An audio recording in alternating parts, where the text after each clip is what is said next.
అది భూమి సమస్య. మరి 5 ఎకరాల 18 సెంట్లు భూమి కబ్జా అయింది సీతానగర్లో. మరి మేము ఎంతగానో తిరుగుతున్నాము, మాకు ఎటువంటి పరిష్కారం కాలేదు. మరి న్యాయం కోసం మేము పోరాడుతున్నాం, మరి ఎటువంటి న్యాయం మనకు జరగట్లా. మరి అధికారులు కూడా ఇంతవరకు మాకు ఏ సమాధానం కూడా చెప్పట్లేదు. మరి ఎక్కువ నేను వీడియోలు కూడా చేస్తాను నేను. మరి 5 ఎకరాల 18 సెంట్లు భూమికి సెంట్లు లేకుండా చేశారు మా కింద. మరి బాలసాని రాజేశ్వరరావు కుటుంబం, సముద్రాల చిరిబాబు కుటుంబం ఈ రకంగా చేశారు. వాళ్ళిద్దరు కుమ్మక్క అయిపోయి మా పొలాలు ఎక్కడెక్కడ ఉన్నాయని చెప్పి ఎంక్వైరీ చేసేవాళ్ళు. మేము క్రిస్టియన్స్ ఒక్కింటోళ్ళమే. మరి మేము ఒక్కింటోళ్ళు అవుతానమే, అక్కడ మమ్మల్ని బాధ పెట్టారు. మరి మాకు అక్కడ బలం ఎవరు లేరు.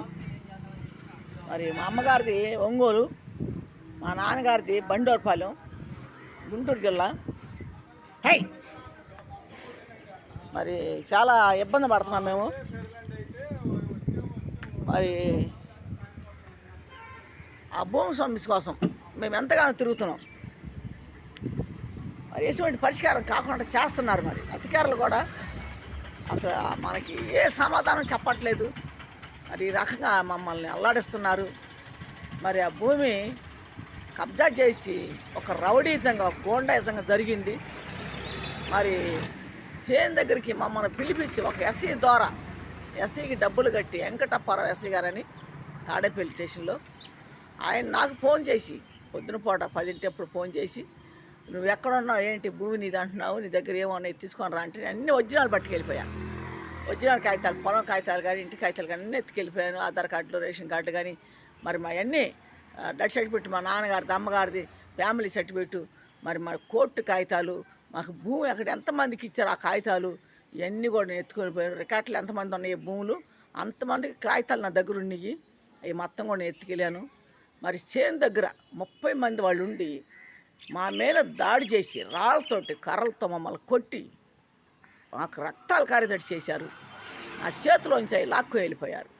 మరి మా పాపను కూడా చంపేపోయారు వాళ్ళు. మరి ఆ పాప ఫోటోలు కూడా మేము స్టేషన్లో ఎస్పీ దగ్గర కానీ, ఎస్సీ దగ్గరే కానీ, గుంటూరులో, తాడేపల్లిలో, కలెక్టర్ ఆఫీసులో అన్ని సార్లు మేము ఇచ్చున్నాము. మరి ఎటువంటి మాకు పరిష్కారం కాలేదు. మరి కేసు కూడా అయ్యింది, కేసు కూడా తారుమారు చేసి ఉన్నారు. ఎటువంటి న్యాయం మాకు జరగట్ల. మరి ఇంటికి వచ్చి మరి ఆరయ్య ఇంటికి వచ్చి శ్రీనివాసరెడ్డి గారు ఎంఆర్ఓ పంపించారు. మరి అని మమ్మల్ని బెదిరించి ఫోటోలు తీసుకొని మరి వెళ్ళారు. దేనికని మేము అడిగితే, అమ్మా మీ భూమి మీకు ఇస్తున్నాము, అందుకని మిమ్మల్ని ఫోటోలు తీసుకురమ్మన్నారు, వీడియో తీసుకురమ్మన్నారు చెప్పి ఎంఆర్ఓ గారు పంపించారమ్మా అని చెప్పి మా ఇంటికి వచ్చి మమ్మల్ని బెదిరించి ఈ రకంగా చేశారు. మరి ఏ పరిష్కారం కూడా కావట్లా. ఇంతవరకు కూడా అసలు అధికారులు అనేది మమ్మల్ని పట్టించుకోవట్లా. మరి ఆఫీసుల చుట్టూ తిరిగి చాలా బాధపడ్డాను నేను. మరి ఆఫీసులో కూడా ఒక ఎంఆర్ఓ నా మీద కుర్చీ ఎత్తి కొట్టబోయాడు నన్ను. మరి నీకు ఎవడు ఇచ్చాడు భూమి, మనం తీసుకోరా పో అని అన్నాడు. సార్ మరి ఎక్కడుంటే తీసుకురమ్మంటావు సార్, మరి భూములు ఇచ్చి కూడా 40 సంవత్సరాల పైన అయిపోయింది.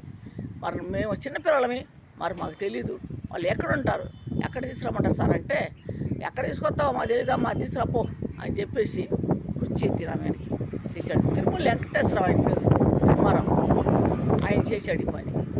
తర్వాత పద్మనాభోసం ఎంఆర్ఓ ఆయన కూడా సర్వే చేయించి, కొలతలు వేసి, అన్నీ చేసి రికార్డుల్లో అడంగల్లో మా పేర్లుంటే, మరి ఎంఆర్ఓ గారు మేము ధర్నా కూడా చేసాం. ఎంఆర్ఓ ఆఫీస్ దగ్గర ధర్నా చేస్తే, అమ్మా శాంతి గారు, అమ్మా శాంతి నువ్వు ధర్నా తీసావమ్మా, నీకు ఇంటి పట్ట, పొలం పట్ట, పాస్బుక్, అడంగలు, జిరాక్స్ అన్నీ ఇస్తామని ఒప్పుకున్నాడు.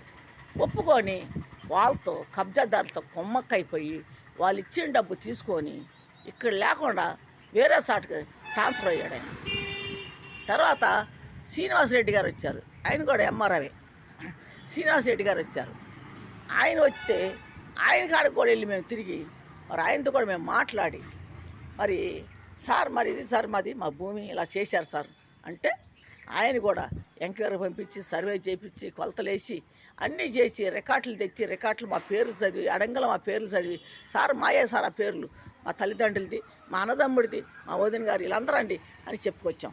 అమ్మా సరే మీ పట్ట మీకు ఇస్తాం, పొలం పట్ట, ఇంటి పట్ట, పాస్బుక్, మరి జిరాసు, అడంగల్ జిరాసు అన్నీ ఇస్తామని శ్రీనివాసరెడ్డి గారు కూడా ఒప్పుకున్నారు. ఆయన కూడా ఒప్పుకొని ఆయన ఆఫీస్ కాడ మేము ఉండి మరి అందరం మేము వెళ్ళి తిరిగి చాలా రోజులు తిరిగి వాళ్ళు మరి ఏ పరిష్కారం మాకు చేయకపోతే తర్వాత మేమందరం వెళ్ళి ఒక 20 మంది దాకా వెళ్ళి మేము మా కుటుంబాల్లో మరి ఆయన కాళ్ళు పట్టుకొని ఏడిచా, శ్రీనివాసరెడ్డి కాళ్ళు పెట్టుకొని ఏడిచా. నేను ఏడిచి అయ్యా మీకు నమస్కారం దండాలు అయ్యా, మాకు న్యాయం చేయండి అయ్యా, మాకు దిక్కు లేకుండా అయిపోయాం, మాకు అండలేదయ్యా, మమ్మల్ని అన్యాయం చేశారయ్యా, ఈ రకం చేశారని చెప్పి ఏడ్చుకొని మేము మొత్తుకొని చెప్పాం ఆయన దగ్గర.